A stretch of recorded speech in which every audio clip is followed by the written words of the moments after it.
I si et diguéssim que la velocitat a la teva embarcació pot tenir un impacte important en la salut de la mar i de les espècies que hi habiten?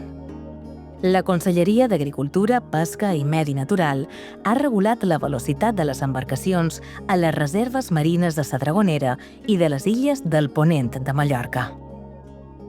Aquest és l'objectiu de poc a poc, aconseguir que es coneguin i es respectin els nous límits de velocitat i fomentar una navegació més respectuosa. Vegem com és aquesta nova regulació.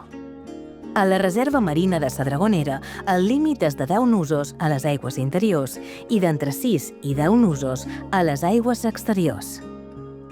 Només les embarcacions de pesca d'arrossegament en trànsit poden assolir els 12 nusos.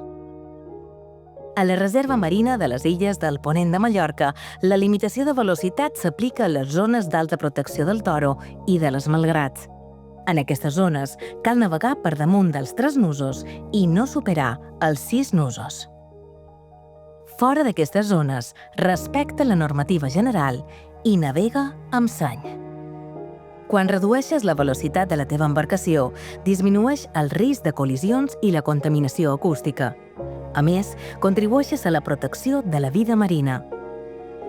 Fes de la mar un espai més segur per a tothom. Recorda, la teva velocitat té un impacte directe en els recursos pesquers, en la vida marina i en les persones del litoral de Mallorca. Per cuidar la nostra mar, navega a poc.